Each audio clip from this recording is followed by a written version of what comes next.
Well, you already know who I am, so I don't need to use this first slide. So in 2017, we were asked to develop a pilot initiative to specifically look at labor trafficking and severe forms of labor exploitation in the agricultural sector.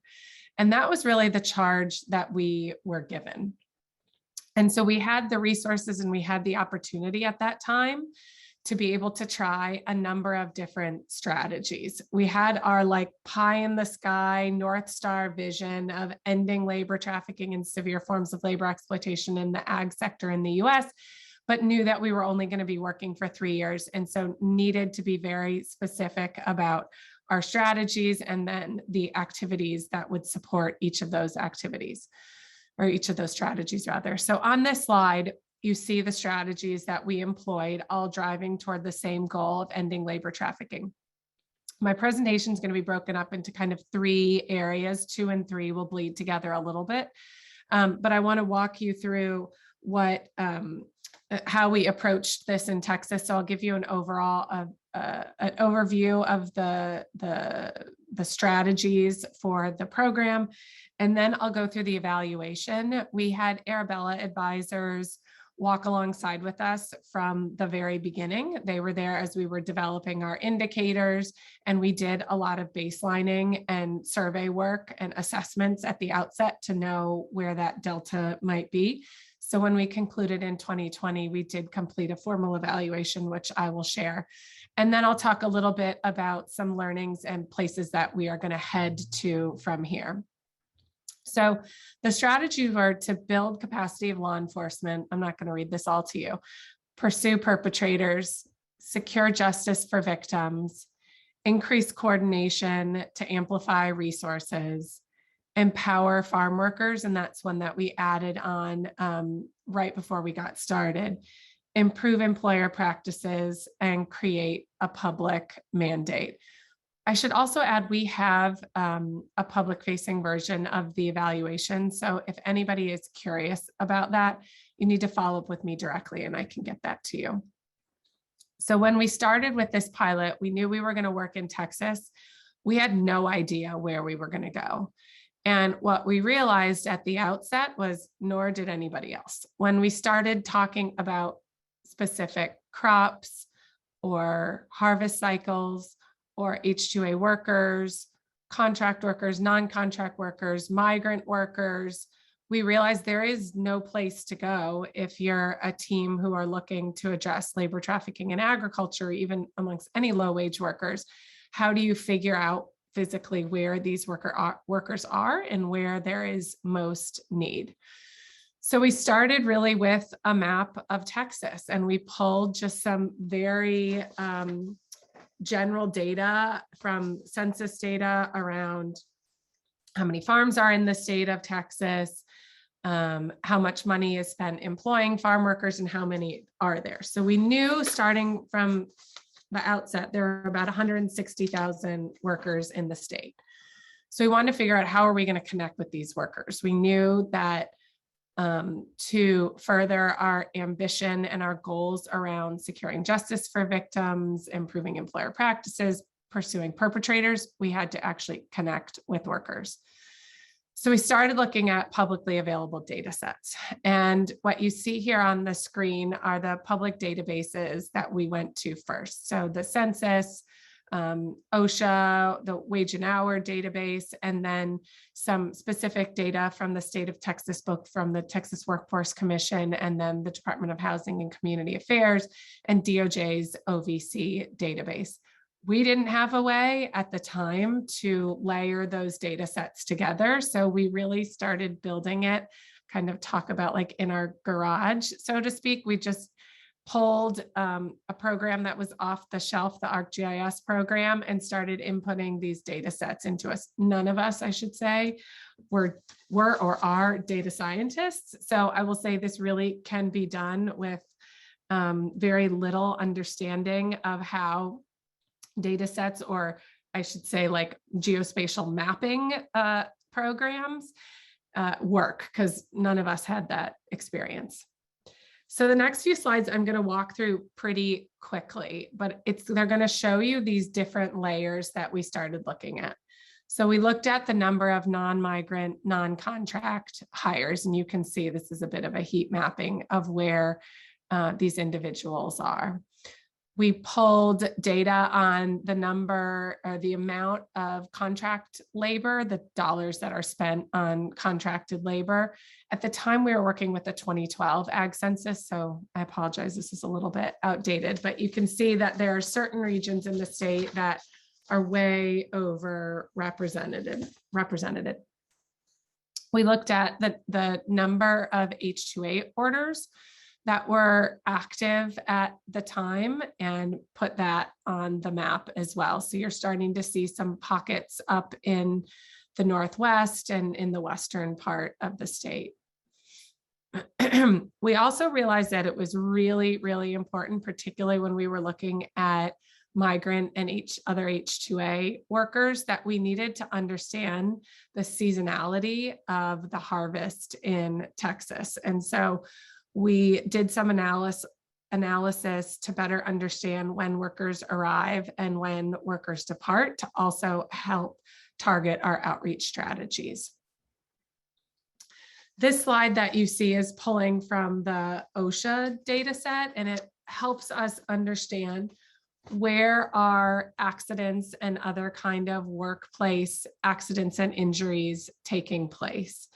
That's not to say that there's necessarily labor trafficking there, but we do know that where there are OSHA violations or OSHA inspections that are taking place, it could be indicative of labor trafficking or another unfair labor practice. So we wanted to use this not to specifically send us to one location, but rather as a sense of general trends. And in the mapping program that we were using, you can't, because I'm just in PowerPoint now, but you could click on any one of these points and get information about the OSHA event and get the full address of where the accident took place. Similarly, on this slide, this is wage and hour violations. You can see there's a clear front runner in where most wage and hour violations are happening. Now, I will also caution this with anytime we were doing data analysis, we tried to account for why there might be certain regional anomalies in the data. And one thing that I should note is there is a wage and hour office that is headquartered in McAllen. They have a really excellent staff in that office. And so you could say that because they were more responsive and they were more localized, that could have led to a higher number of violations being centered in that one particular region. This slide gives you all of the active migrant labor facilities that were licensed in the state of Texas. So again, some clear areas of where we might be able to find farm workers living up in that northwest part of the state. This slide represents where there were active human trafficking task forces and the counties that they serve. So if you remember where a number of the OSHA violations, where a number of H-2A workers are located, where the housing facilities, there was not a lot of overlap in those areas. So you can see where we decided that we would center our work. It's 74 counties in Texas. You can see it shaded in the blue diagonal lines. And the final slide here shows you exactly how we got. It's putting all of those data sets that I just showed you together on one map to help inform both our grantee and our direct outreach partners. So we went from on that first slide of kind of a blank slate on the state of Texas into something with a whole lot more specificity that we could hand to our partners in law enforcement, social and legal services, and our own outreach team. So you saw from the first slide that one of our strategies was to build law enforcement capacity to identify and investigate cases. And now I'm shifting into a bit of the evaluation piece of the presentation, where I'll kind of walk you through the strategy and then also share the findings of whether we were successful or not. So as part of our capacity building with law enforcement and prosecutors, we hosted dozens of half and full day trainings in our 74 counties. We partnered with the Texas Office of the Attorney General to host all of these. We did some dedicated sessions with investigators and then some with prosecutors. One of our findings was that our prosecutors' trainings were not as well attended.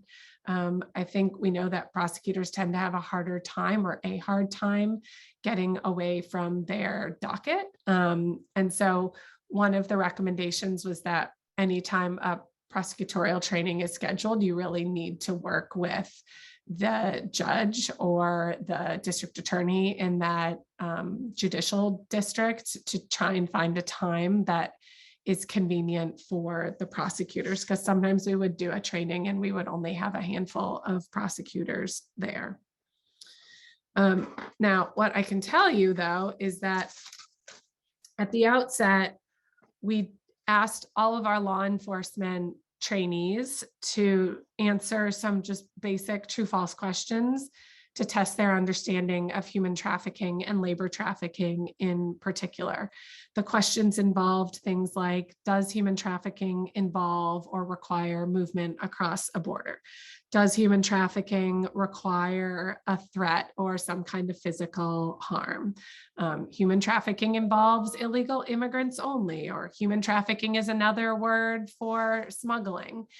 And you can see on this slide that the ability to answer those questions correctly increased dramatically from before our training to after our training. So I know this will not come as a surprise to anybody, but it was gratifying to have the actual data that your training is working. When we started, and this is a composite of all the trainings that we did, law enforcement and prosecutor respondents could answer all 5 questions correctly 54% of the time.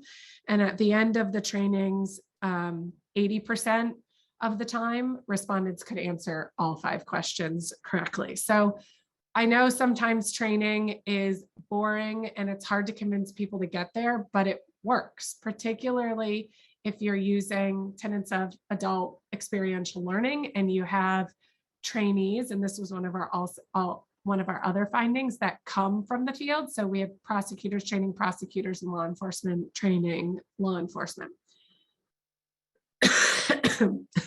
That said, for trainings, another finding, to have long-term impact, leaders across the broader justice sector, particularly at the district and state level, would need to be encouraging the investigations and ensuring that the cases advance through the judicial system. So training can take you so far, but you have to have advocates who are going to be able to dedicate resources and time, which we found to be a huge roadblock to proactively investigating and prosecuting these cases. Related to our strategy of pursuing perpetrators through the justice system, part of our initiative provided grant funding to local organizations, and then part of the program was direct support that either we would do host trainings or our outreach team would host. As part of the grant funding piece of it, we did partner with district attorney offices to help create labor trafficking units. With funding as part of the pilot, they were able to hire an assistant district attorney for a specialty labor trafficking prosecutor, a labor trafficking investigator, and a part-time human trafficking coordinator. I think what we found was that some of the media coverage that was generated when these units were announced did lead to self-identified referrals or survivors reaching out. But what we also found, and when the evaluators talked to our program partners, they said that we found that we really needed to do more billboard campaigns, public service announcements, and any kind of media that would spotlight the creation of these units and let survivors know that these resources that would exist. And one of the top findings was that we needed more referral mechanisms. So we could train law enforcement and prosecutors. We could work with legal aid, which I'll get to in a minute. But if nobody was connecting directly with vulnerable populations, those two other pieces of the strategy would really suffer. So related to that, part of our strategy was to connect directly with farm workers. We had a team of 7 outreach advocates that were members of the community, were trained in conducting safe, confidential outreach activities. And one of the key findings from our evaluation, which was gratifying, was that those who knew their rights were less likely to have them violated.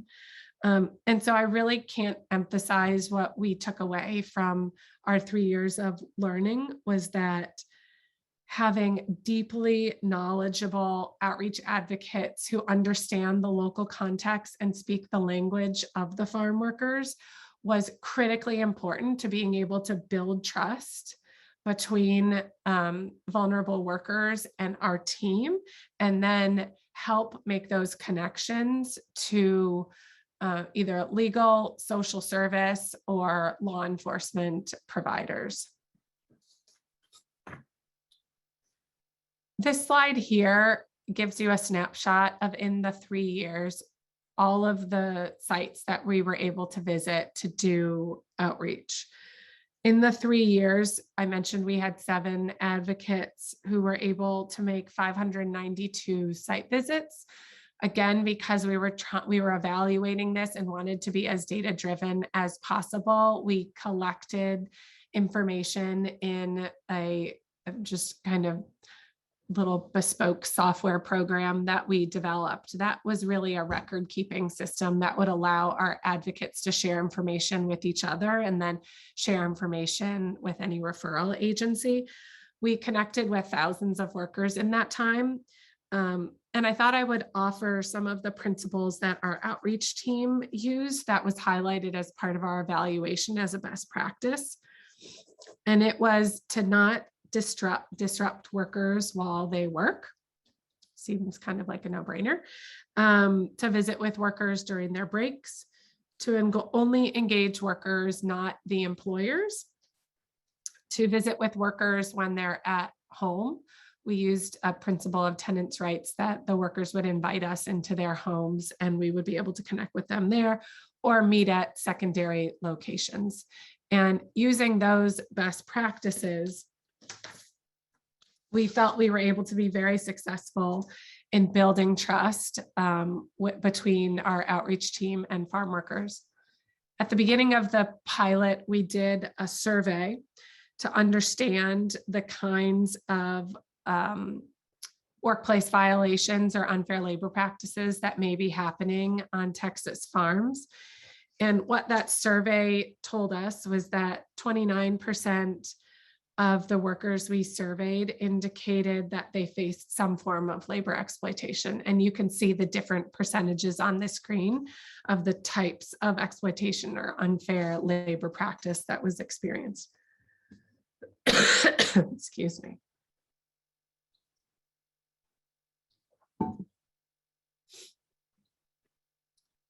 What we found was that foreign nationals were much more likely to be to experience a violation in terms of employment.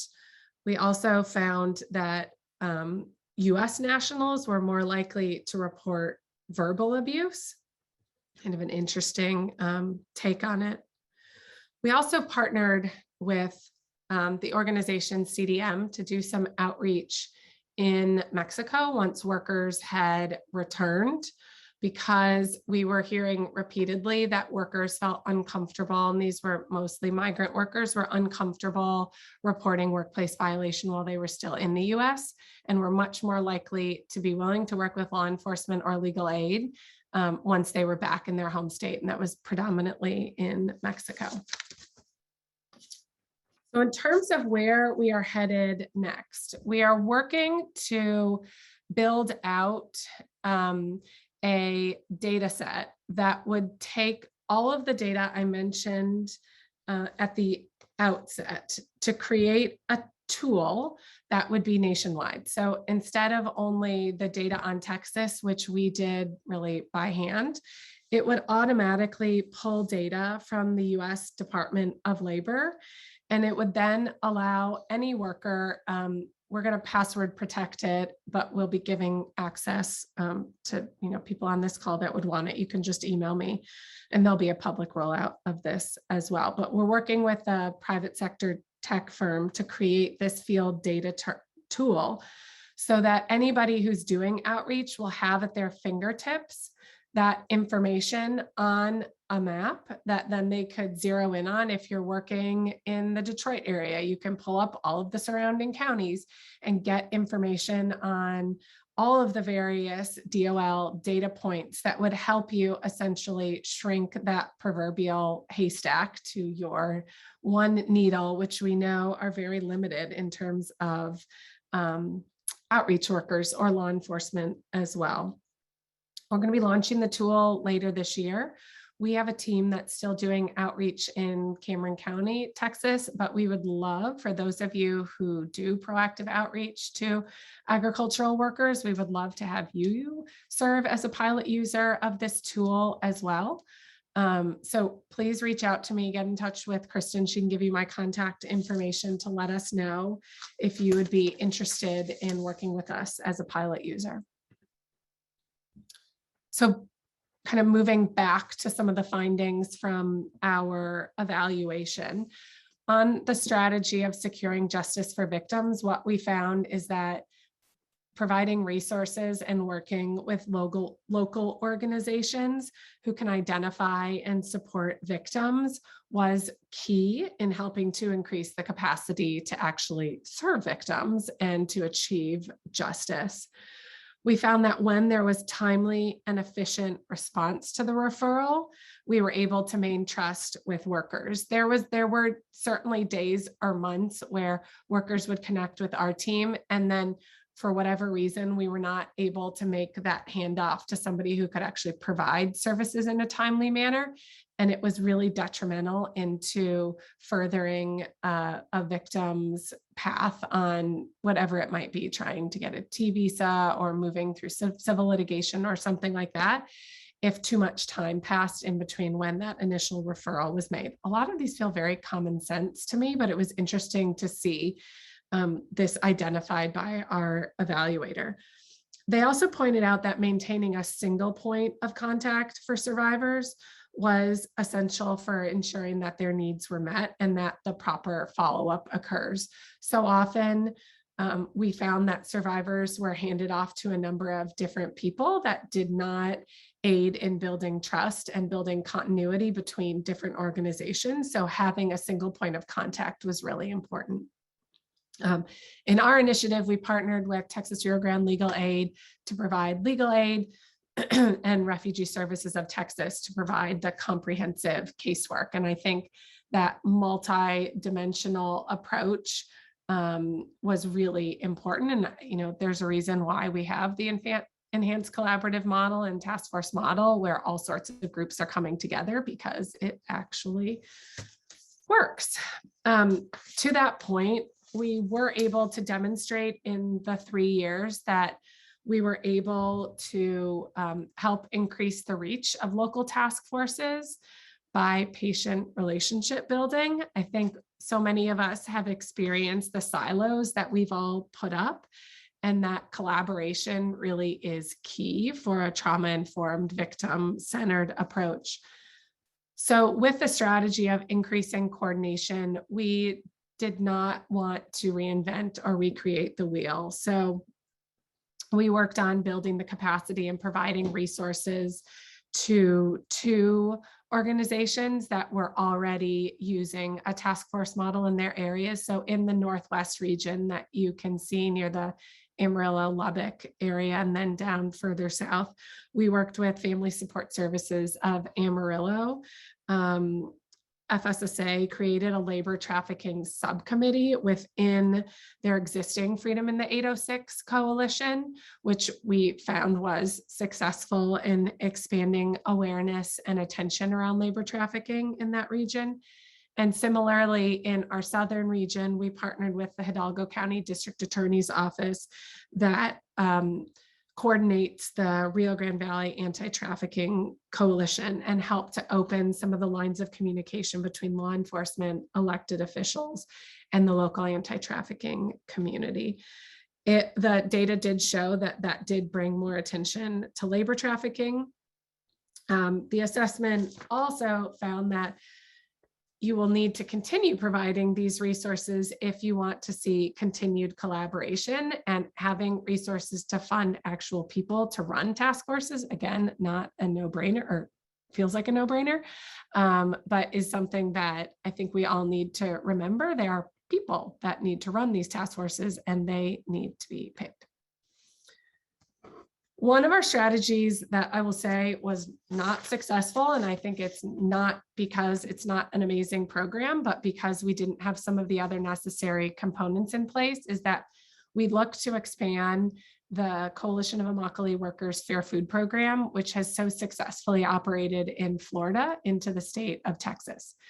And for those of you who know the Fair Food Program, you'll know that alongside the negotiations with purchasers and growers is often very public campaign work, boycotting, and public pressure that is put on growers to cut ties with, or on purchasers to cut ties with growers that don't comply with Fair Food Program standards. That was not going to be part of our strategy. The boycotts and the campaigns did not align with our overall strategy, so we chose not to use that. And we tried a strategy of collaborative outreach to purchasers that purchase from growers in the state of Texas. And unfortunately, what we found was no one took us up on our offer to expand this program into Texas. So I know and admire excuse me,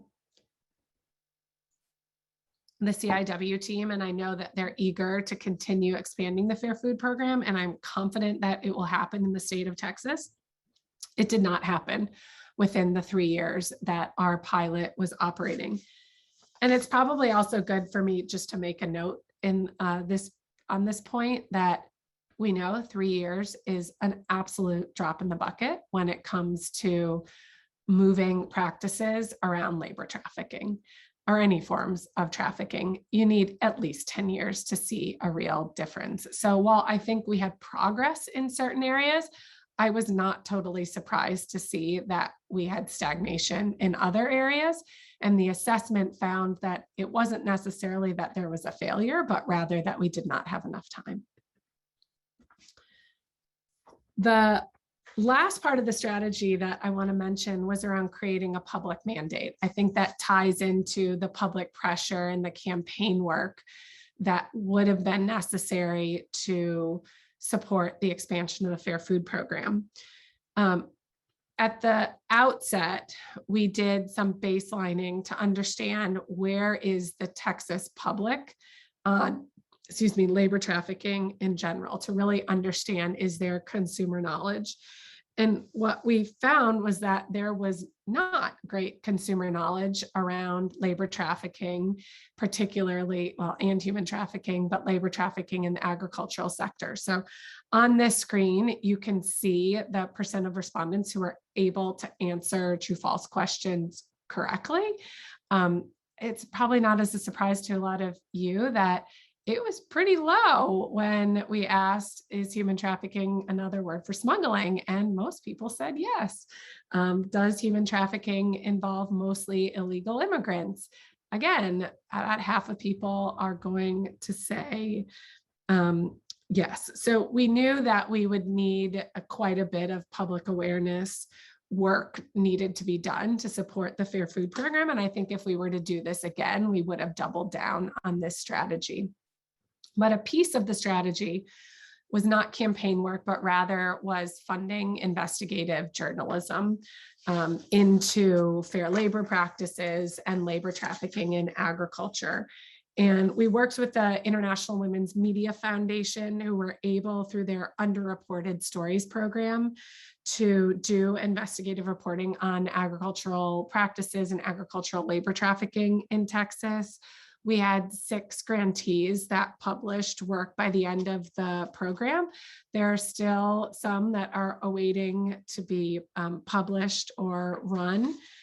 2 publications were able to actually lead to direct legislative action. After one piece, we saw Congresswoman Rosa DeLauro call for an open investigation into safety violations at a facility that was highlighted as part of our funded journalism in Byron, Texas. And then we're so proud that the story you see on the screen right now about it's called Potato Slaves. This team won a Murrow Award for this reporting from the Radio Television Digital News Association. So we were super excited to see that. And I loved the journalism piece. I think this was another area where it was too soon to tell whether it actually made an impact, but the evaluators found that it had the potential to create a public mandate over time. So last 2 bits of information that are not directly related to our Texas work, but in 2018, we did do a nationwide assessment of justice sector stakeholders. We interviewed 295 professionals from various components of the justice system, whether in defense or prosecutions or law enforcement, victim services, and to really understand in concrete numbers where they identified as their top challenges in addressing human trafficking. And this piece was both sex and labor. And on the screen, you can see, no shock, that training, personnel, and coordination among the participants was way far to the right in terms of highest area of need. So I wanted to put that up, and we're happy to share this data as well. The findings from that study, we grouped into 5 categories that I've got on this screen. The first is that there's inconsistent coordination and collaboration. The second is that there are not that many personnel, very few personnel that are dedicated to addressing particularly labor trafficking, but human trafficking in general. There are lots of opportunities for training, but fewer opportunities for advanced topics for justice sector personnel. Number 4 that I was really excited to see law enforcement responding was they're underlining that they need support from victim service providers to be able to move forward with other criminal investigations and prosecutions. And then the 5th and final finding, again, goes back to that data component, that we have still a very limited understanding of human trafficking trends and networks and need better data.